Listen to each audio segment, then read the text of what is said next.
Good afternoon, and welcome to From Where We Are, stories of news and culture through the lens of Southern California and USC. I'm Sophia Ainsworth. And I'm Liam Wadey. We're coming to you live from Studio B in USC's Annenberg Media Center. It's Thursday, April 10th, 2025. On today's show, we slide into spring training, hear from the Terminator about climate literacy, and premiere our 4th episode of Live from the Halo. All that and more on From Where We Are. But first, these are some of today's top news headlines. This afternoon, 6 people were killed after a Manhattan helicopter crashed into the Hudson River in New York City. The remains found submerged in the aircraft include 5 family members from Spain, 3 being children, as well as the pilot. There is little to zero details on the cause of the crash as officials are investigating. This is what NYC Mayor Eric Adams had to say in a press conference earlier today. 3 adults and 3 children were on board a Bell 206 helicopter that had left from the downtown skyport just about 3 p.m. The pilot and a family visiting from Spain, what our preliminary information has at this time. The House of Representatives approved a budget framework that reallocates funds and will allow new Republican legislation to be drafted and enacted. The Republican majority won the vote 216 to 214, despite 2 Republicans defecting. The budget expresses $1.5 trillion in funding cuts on federal programs and services that will likely be redirected towards the Trump administration's immigration and militaristic policies. Further, the budget is set to reduce federal taxes by $5 trillion. Federal immigration enforcement officials attempted contact with 2 elementary schools in the Los Angeles Unified School District. The officials allegedly lied about being from the DHS investigation unit. The agents requested to meet with specific children, ages ranging from 1st through 6th grade. They were denied entry despite statements that they were granted parent permission, which have since been disproven. The DHS has not yet commented on the situation. According to Los Angeles Daily News, a principal of one of the affected schools affirmed, quote, "All students, regardless of immigration status, have a right to a free public education," and says the district will continue to guarantee that. Let's take our time tonight, girl. Above us all the stars are watching. There's no place I'd rather. 2 of the most influential Italian fashion houses are becoming one. Prada announced a deal today to buy fashion enterprise Versace from Capri Holdings. The over $1.3 billion deal is one of Prada's biggest moves to expand the company as luxury item demands continue to simmer down. Through the following year, Versace has dealt with many blows to the brand, with decreased sales and the stepping down of Donatella Versace as creative director. The Prada chief executive said that even with the merger, Prada plans to keep Versace's, quote, cultural authenticity alive.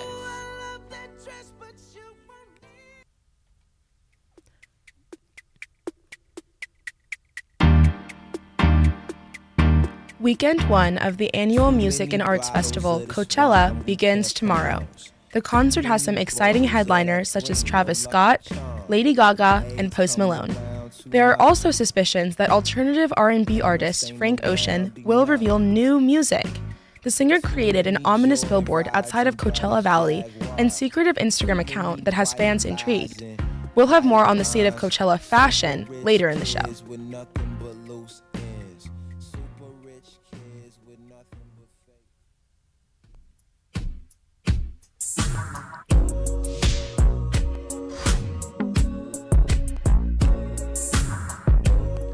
Baseball season is underway, with the major league teams just back from a month and a half of spring training. Annenberg Media's Ethan Inman reports on a unique aspect of spring training. The radio broadcasters are there to capture it all.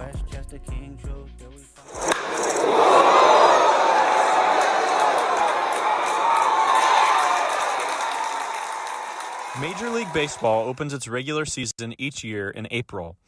Before that happens, though, each team gears up for their campaign with a month of training and exhibition games in either the Phoenix area or Florida.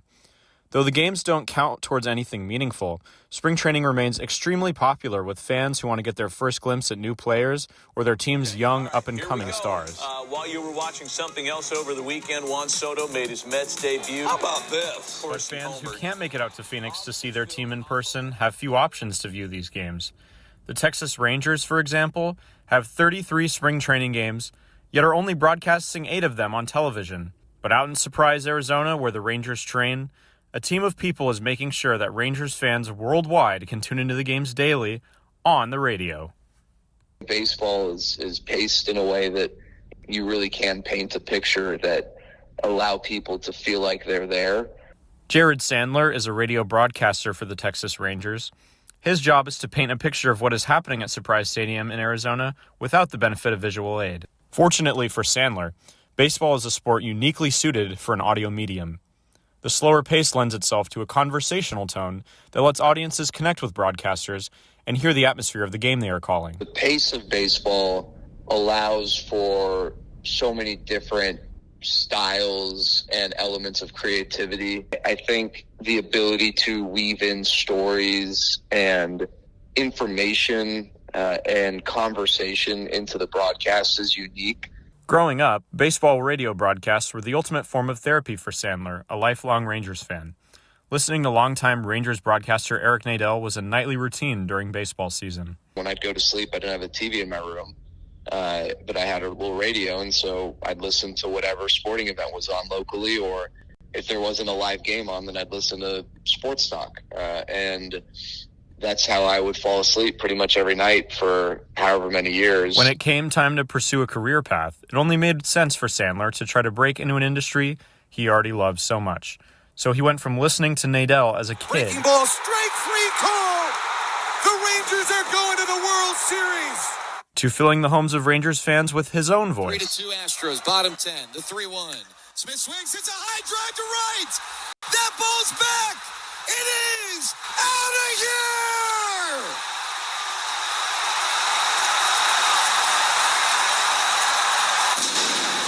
Good night! Halfway across the country, in Chicago, Illinois, a Northwestern University student named Adam Beck pursues the same broadcasting dream. Adam grew up primarily a basketball fan, but as an up-and-coming broadcaster, he finds himself drawn to baseball for the same reasons that Sandler loves it. Baseball's weird because you've got to fill so much dead time, and you've really got to story tell. But there's also kind of this romantic magic about it a little bit too, where that's what kind of gives it its charm. That it's a little slower, it's more of a conversation. Beck did an internship in LA this past summer, broadcasting for the Arroyo Seco Saints collegiate summer baseball team. The Saints are an opportunity for college players around the country to continue to get reps in the offseason. Welcome to Pasadena, California. 80 degrees on a shimmering Sunday evening.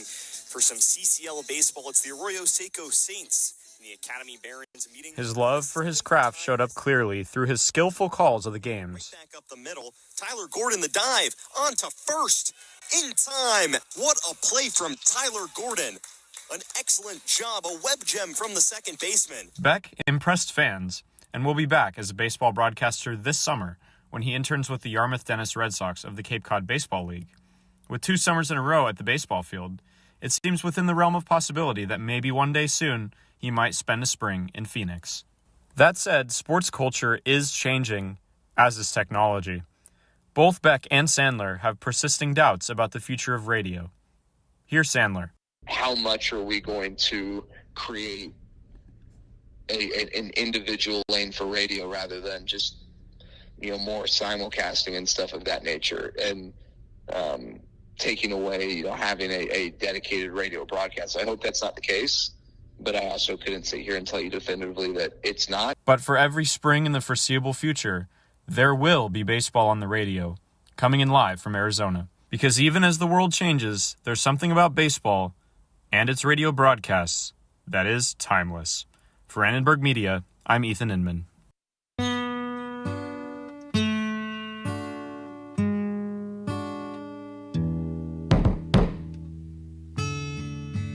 Today marked the second day of the Planet Media Climate Summit, featuring a discussion between USC Annenberg's Dean Willow Bay and actor and former California Governor Arnold Schwarzenegger.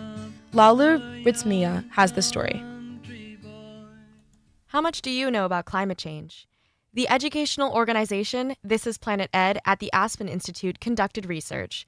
It showed that while 85% of teenagers are worried about climate change, less than 15% know about the causes or possible solutions. This Is Planet Ed is holding their Planet Media Climate Summit from April 9th to the 11th in Los Angeles to focus on the vital role of media and education in developing young people's climate literacy.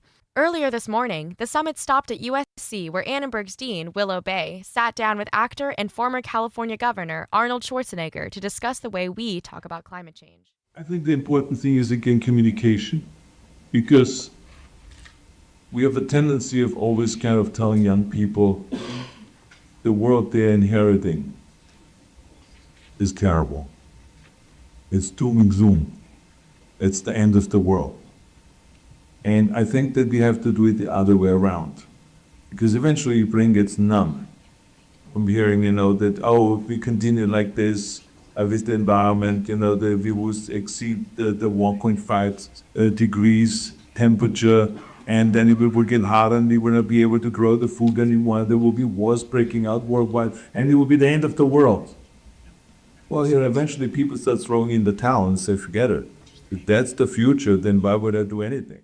Schwarzenegger emphasized that instead of mulling over the negative aspects of climate change, young people should focus on hope and solutions for the future. I know that people say that hope is not a good strategy and all this stuff, but you still have to have hope. And I think there is a way forward. As I've just said, California has moved forward. Los Angeles has moved forward on the environmental way. Each and every one of us can do something. And this is one of the things, the criticism that I have about a lot of environmental events and conferences. They never really talk about what can be done. Schwarzenegger's biggest emphasis was on collective action, or as he dubbed it, people power. The people had the power, and the people created the change. And that's what you have to do, and that's what you have to tell our students. The climate conversation doesn't end with Schwarzenegger's speech, though. Oscar-nominated actress Stephanie Hsu was interviewed by Dean Elizabeth Daly of the USC School of Cinematic Arts. And tomorrow, the summit continues with attendees being sent to LAUSD schools to see climate learning in action. For Annenberg Media, I'm Lalu Retsimia.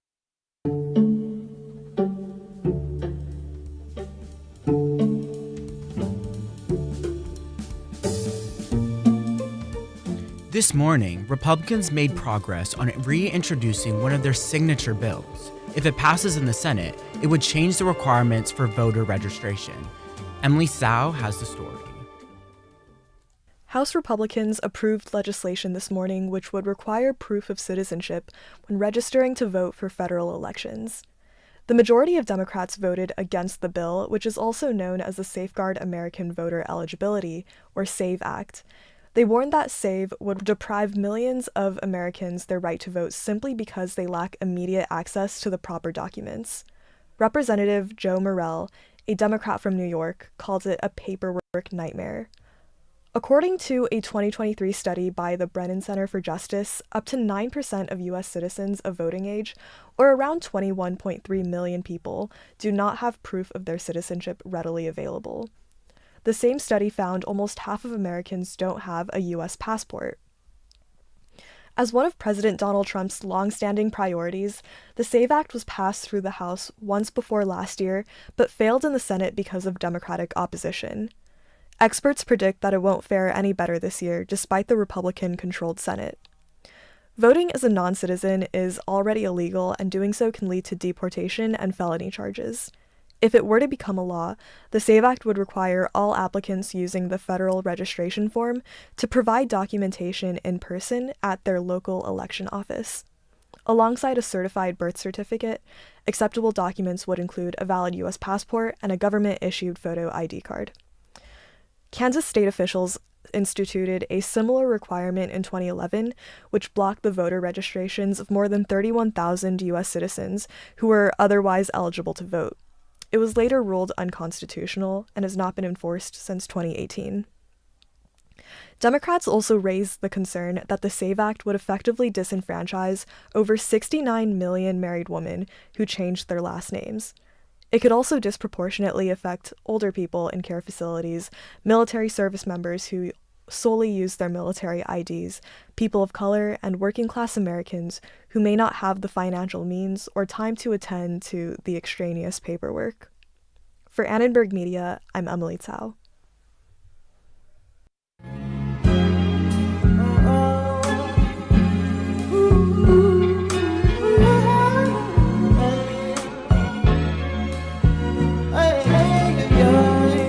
I'm Sophia Ainsworth. We're glad you're with us for From Where We Are. And I'm Liam Wadey. It's 15 minutes past the hour. Coming up, we swing by the Masters, get all dressed up for Coachella, and debut the 4th episode of our Live from the Halo series. Stay with us. She said, take your time, what's the rush? I said, baby, I'm a dog, I'm a mutt, I'm a dog, Georgia, Georgia, the whole day through. The Masters tournament in golf kicked off this morning in Georgia. Top golfers hope to have a stroke of luck. Annenberg Media's Katie Contreras-Hernandez has the story. There is something teed up in Augusta, Georgia this week. What, you may ask? That's right, the Masters Golf Tournament. This week, 95 of the world's top golfers have come together in hopes of winning one of the biggest tournaments in sports. And winning doesn't just mean getting to take home the iconic green jacket. It also comes with an equally exciting cash prize, $20 million. Although all golfers teed off this morning, only 50 of them will advance to the final day of play on Sunday. Cam Davis with an eagle. Last year's champion Scottie Scheffler is an obvious frontrunner for the green jacket, but the likes of Rory McIlroy, Will Zalatoris, and Justin Thomas, just to name a few, may give him a run for the title after impressive seasons thus far. For those not teeing off this weekend but still enjoying the excitement, tickets were not easy to come by. It's estimated that the odds of getting a single-day ticket through the Masters lottery are less than 1%. Still, if you manage to be one of the lucky few, prices depend on the round you attend, with the cost for the final round at $140. If you found a way to Augusta National, you'll find food prices for fans have remained the same for decades. You can get yourself a ham and cheese on rye or a Georgia peach ice cream sandwich for just $3. However, golf isn't the only thing on spectators' minds when it comes to the Masters tournament. Some wonder if the bird sounds are real. Yes, you heard that right. Do the golf course birds you hear on TV really exist?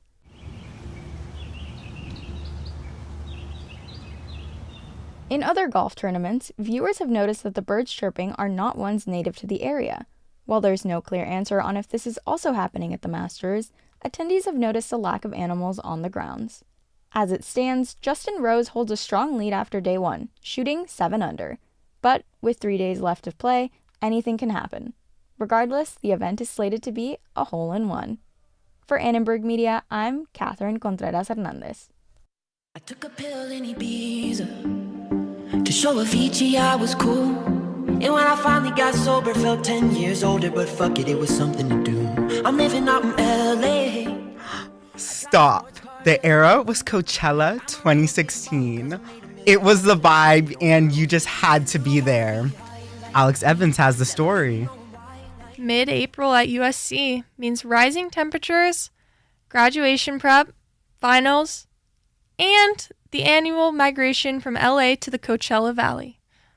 USC students and Angelinos alike are making the 2-hour drive to Palm Springs to see their favorite artists perform.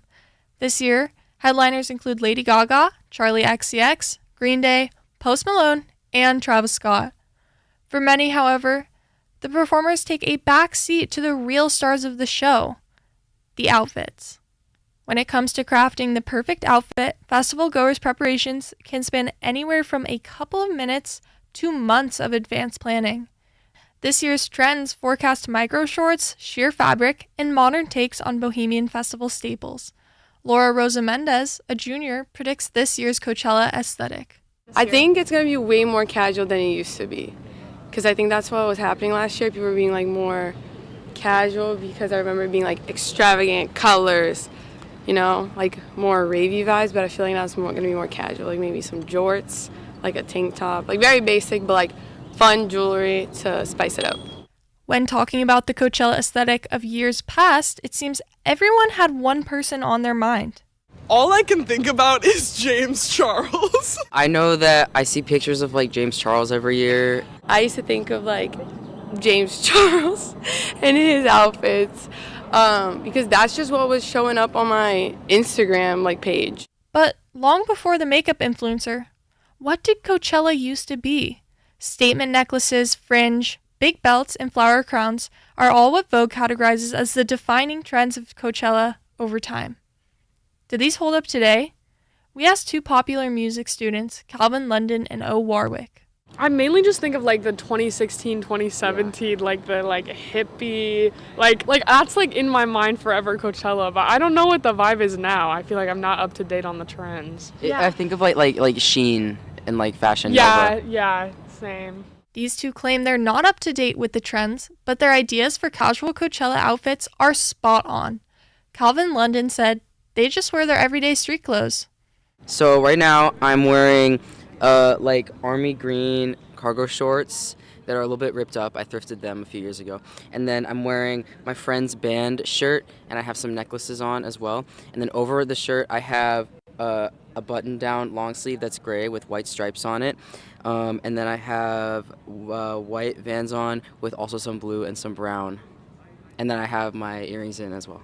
Oh, Warwick agreed. I'm wearing a graphic tee, but I'm a cheerleader, and I'm wearing my jorts and my Reeboks, which are the only pair of shoes I own. But sophomore Wallace Shriver plans to put more effort into it. She's going Coachella old school. Well, I feel like it kind of goes along with like the kind of hippie culture of the 70s and like music festivals and how people wear like flowy, free form things. But also it is the desert and it's super hot out, so people are dressing in like boots and things like that so they can walk around in like the dirt and sand. But I think it's a mixture of practicality and just wearing things to express yourself. We all know the phrase, pictures or it didn't happen, and that could not be more true at Coachella. People take festival fashion seriously. So as the Instagram posts flood in these next 2 weekends, keep an eye out for the outfits to see whether people went old school boho or new school casual. For Annenberg Media, I'm Alex Evans.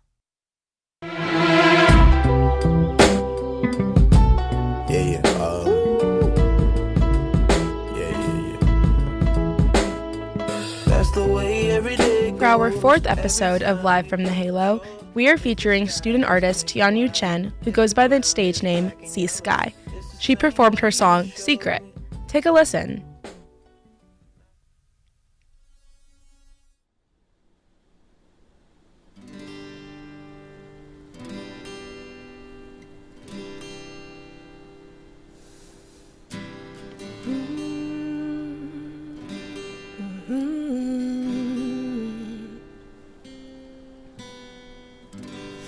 singing down a bar like I used to do. Our eyes first met when I see you. Foreign country, cold and wet. You hand me over cigarette. The minty flavor smells like you. But actually I just don't smoke. I keep it in my gray coat. So do you wanna take a ride? You ask, I shut my phone to silent. Wish I could keep this moment forever, ever, ever. I will wait you out this night long. I'll listen to another song. So tell me what's your answer then. Of course I do. Let's leave this town tonight. Leave this bar, holding your hand. Getting caught, we're laughing at your bad taste, at your sweatshirt with kind of wibble collar. Still remember one ear pie beside the sea. When you taste my lips, I sneeze.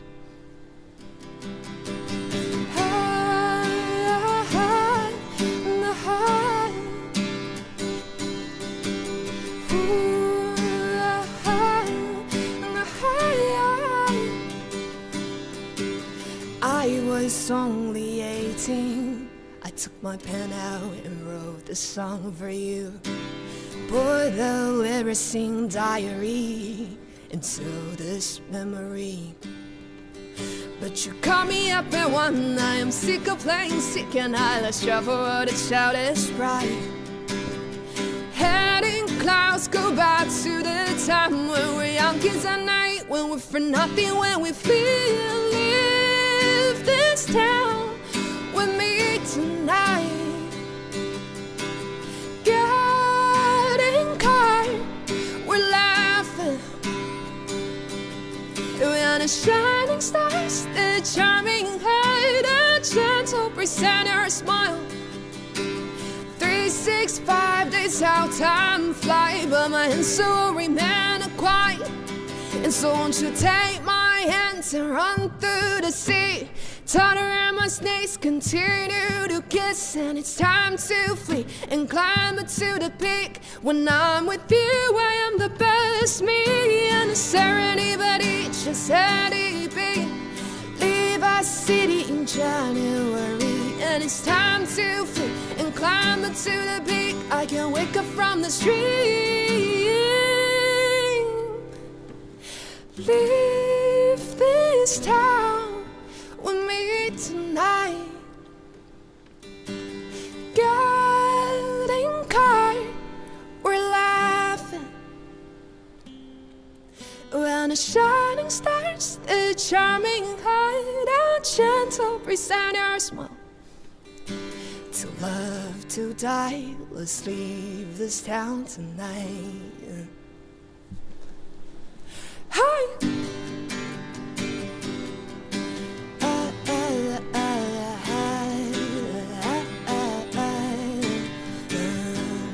Leave this town.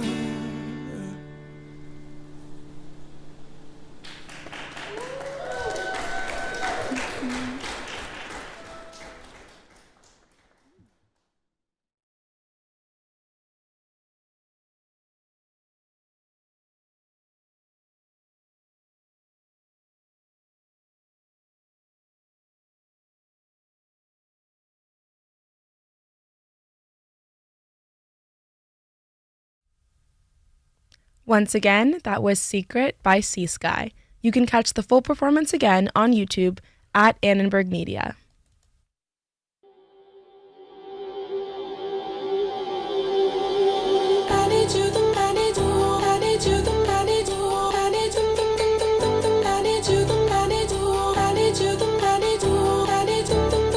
And that's all we have time for on today's From Where We Are. Daisho and Satcher executive produced today's show. Jack Waterman produced today's show. We had help from Susan Urenda. Our coach is Mallory Cara. Our audio director is Leslie Bearstein Rojas. Sam Bintman runs our soundboard. Will Gwynn is our live stream manager, and Derek Renfro composed our theme music. Catch us live on YouTube at Annenberg Radio News Monday through Thursday at 5 p.m. Subscribe to From Where We Are, wherever you're listening right now, and follow us on Instagram at Annenberg Radio. I'm Sophia Ainsworth. And I'm Liam Wadey. From all of us at Annenberg Radio, wherever you are, we hope you'll join us again for From Where We Are. So, Liam, I know you're super into music. You went to a concert last night. You're going to one on Friday. I want to know, what is your dream Coachella lineup? Ooh, for starters, Nicki Minaj. That's my girl. Yes, Queen of Rap. Then I gotta go with Oasis. If they came back together, fun fact, named after Liam Gallagher. And I would say Lorde with an E. Hopefully she comes out with her album this year, y'all. I love that.